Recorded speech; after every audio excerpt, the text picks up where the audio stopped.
Dans cette cinquième et avant-dernière étape de la construction de l'application de facturation automatisée en VBA Word, nous souhaitons nous assurer que les quantités en stock sont suffisantes avant d'autoriser l'ajout d'articles à la facture. Mais ce n'est pas tout. Une fois l'article accepté et ajouté, sa référence et sa quantité achetée doivent être insérées dans la table prévue à cet effet dans la base de données Access. C'est ainsi que nous préparons le terrain pour la sixième et dernière étape. Son objectif sera de mettre à jour les stocks dans la table d'origine grâce à ces informations temporaires. Pour poursuivre ces travaux, nous devons tout d'abord récupérer l'application de facturation au dernier indice de développement. Et comme toujours, ces sources sont offertes au téléchargement depuis le site bombache.fr.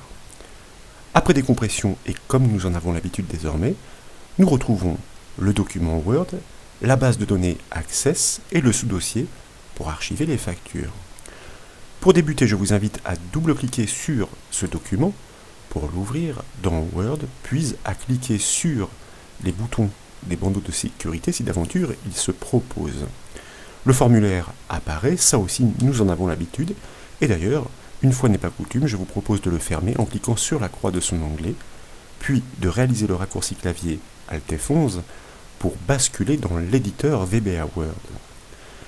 Nous l'avons évoqué, si les stocks sont suffisants, l'achat de l'article doit être accepté. En conséquence, ces informations doivent être insérées en table temporaire en vue de la mise à jour des stocks lors de la validation de la facture. Donc, à chaque nouvelle facturation, cette table temporaire doit tout d'abord être vidée des anciennes données émanant d'une précédente facture. Et souvenez-vous, nous l'avions découverte à l'occasion du premier volet, cette table temporaire se nomme Temp Produit. Dans l'explorateur de projet sur la gauche, je vous invite maintenant à double-cliquer sur l'élément facturation. Puis, nous allons double-cliquer ensuite sur donc un emplacement vide du formulaire. Nous basculons ainsi dans la feuille de code entre les bornes de la procédure événementielle UserForm Activate. Son code se déclenche au chargement du formulaire. Et comme vous pouvez le voir, des objets de base de données, notamment ENR pour les enregistrements et bases, existent déjà.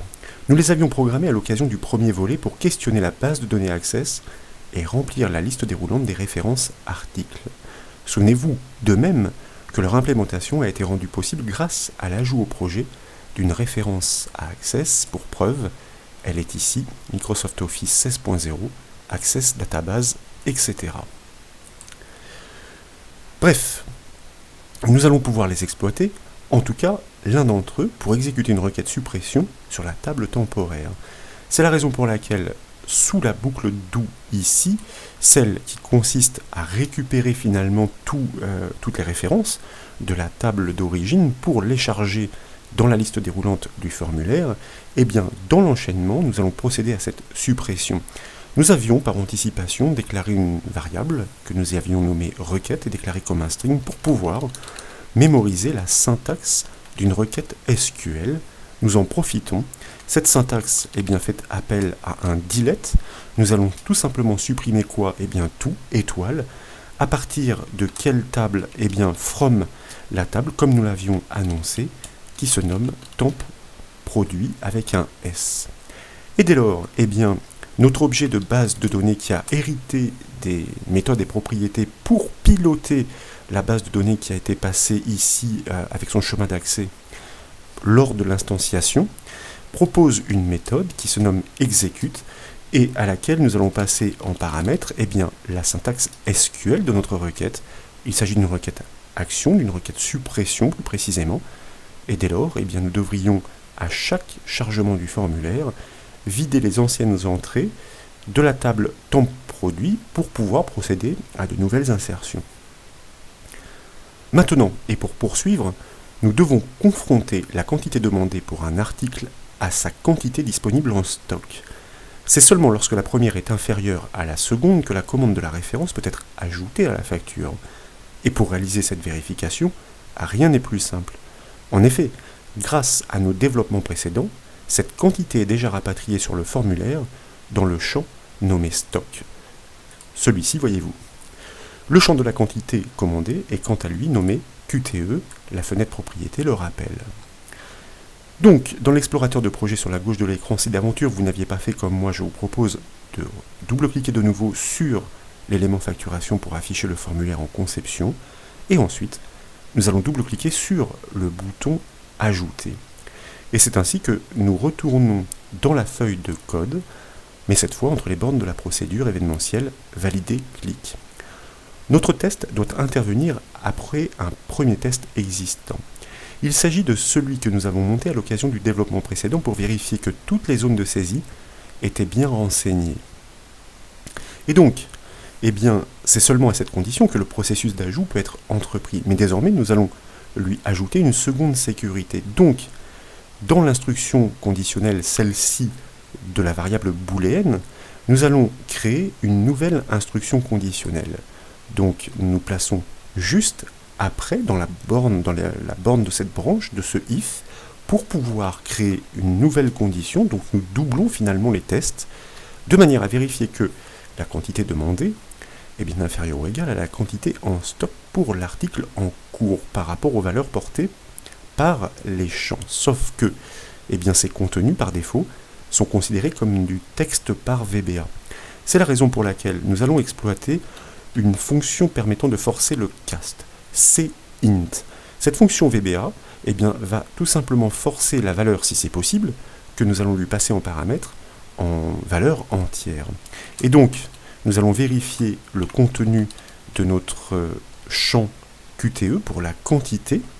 Est-ce qu'il est bien inférieur ou égal, donc inférieur ou égal à la quantité disponible en stock, elle aussi, eh bien, retenue dans le contenu d'un champ.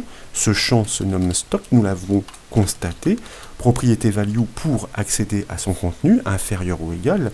À ce moment-là, ben, la suite du traitement peut se poursuivre, c'est-à-dire en l'occurrence eh bien, la construction des lignes de la facture.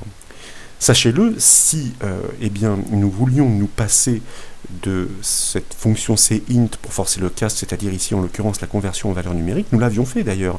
Ici, effectivement, lorsque nous engageons une multiplication, le VBA comprend que nous agissons sur des valeurs numériques. Il force lui-même cette conversion. Ici, il n'y a pas d'opération, donc nous sommes obligés de le faire, sinon eh bien, la transaction conduit à une incompatibilité de type pour cette comparaison. Cette nouvelle instruction conditionnelle doit maintenant être bornée, et comme elle est encapsulée dans un premier test, cette borne de fin doit intervenir avant le else du premier if, en l'occurrence, avant celui-ci. C'est ainsi que l'ajout d'un article à la facture ne pourra se faire que selon deux conditions. Le formulaire doit être complètement rempli, test égale true, volet précédent, et la quantité en stock doit être suffisante. Donc, avant le else de ce premier if, eh bien, je vous propose d'ajouter la branche de fin avec un nouveau else, de manière à pouvoir en informer l'utilisateur. Il serait bon ici effectivement d'indenter un peu mieux le code, mais qu'à cela ne tienne. Nous allons donc en informer l'utilisateur avec une boîte de dialogue, fonction msgbox, par exemple avec un message suffisamment clair. La quantité en stock n'est pas suffisante pour ce produit. Comme ceci donc. Et bien sûr, n'oublions pas notre borne de fin, c'est-à-dire notre endif. Nous n'avons pas encore fini avec les améliorations à apporter à cette procédure valider clic. Nous l'avons évoqué, si l'article est accepté, sa quantité commandée doit être inscrite en table temporaire, accompagnée de sa référence bien sûr. C'est ainsi que la mise à jour des stocks pourra opérer la correspondance. Et pour cela, dans la branche de l'instruction conditionnelle que nous venons de bâtir, nous proposons d'appeler une procédure qui se chargera de réaliser l'insertion. Cette procédure, certes, n'existe pas encore, nous la créerons a posteriori. Donc, juste après le bloc with, c'est-à-dire dans les deux if qui s'enchaînent, ici, je vous propose de procéder à l'appel par anticipation d'une procédure que nous nommerons mémoriser et qui, pour réaliser cette insertion dans la table temporaire, doit connaître la référence en question et sa quantité attachée. Et donc le champ de la référence, en l'occurrence il s'agit de la liste déroulante, se nomme ref. Nous récupérons sa valeur avec la propriété value et en deuxième paramètre, nous lui passons la quantité demandée, c'est-à-dire QTE .value, il s'agit bien des noms des contrôles. Et donc, dans l'enchaînement, sous la procédure valider clic, il convient maintenant de créer cette procédure mémorisée, donc avec le mot-clé sub mémorisé. Bien sûr, nous ouvrons les parenthèses. Pourquoi? Eh bien parce que nous devons signer cette procédure en lui passant deux variables, celle des paramètres attendus, la référence, donc peu importe les noms que vous donnez ici, mais tant qu'à faire, eh bien, il est plus judicieux qu'il soit explicite, et à validation, notre procédure est directement bornée. Ce sont ces noms de variables que nous avons déclarés ici, eh bien, en paramètres, donc attendus et passés à l'appel, que nous allons exploiter dans le code pour procéder à cette insertion. Et c'est une nouvelle requête action que nous devons désormais entreprendre, mais cette fois d'ajout. Pour l'exécuter au même titre que la requête suppression précédente, nous avons besoin d'une variable pour mémoriser la syntaxe SQL, d'un objet de base de données et d'une variable pour stocker le chemin d'accès à la base de données. Tant qu'à faire, voyez-vous, puisque eh bien, ces déclarations sont déjà réalisées dans la procédure userForm activate et que nous les avons largement expliquées et commentées à l'occasion des volets précédents, je vais me permettre de récupérer ce dont j'ai besoin, le chemin d'accès, la syntaxe de la requête et ensuite l'objet de base de données, donc qui va, après instantiation, récupérer ou plutôt hériter des propriétés et méthodes permettant de manipuler effectivement les éléments de cette base de données.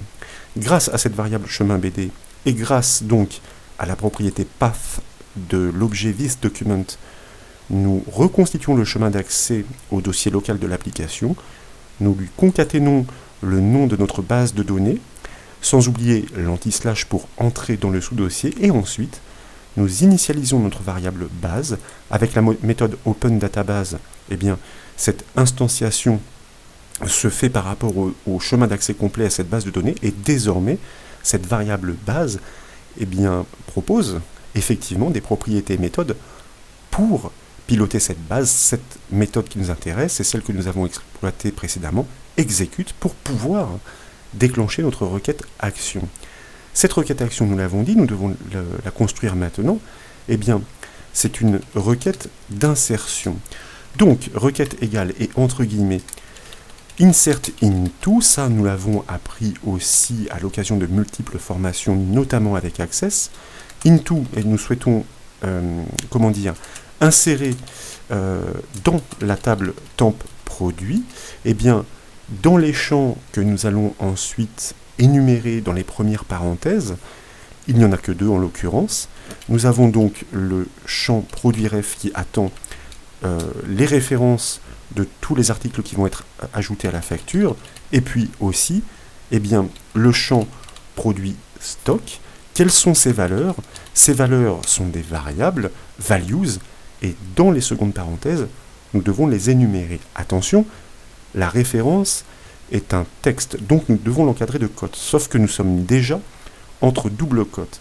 Donc, nous tapons une simple cote, suivie d'une double cote parce que nous allons briser la partie statique pour concaténer avec la partie dynamique, ref, c'est-à-dire la référence passée à la procédure par l'appel qui était effectué ici, et ensuite, eh bien, nous concaténons de nouveau avec une partie statique. Pourquoi? Eh bien parce qu'il faut ajouter cette simple cote de manière à ce qu'il y en ait une devant et derrière, virgule pour poursuivre l'énumération de nos valeurs, une double cote. Pourquoi? Eh bien parce que la quantité est une valeur numérique, donc il ne faut surtout pas de cote.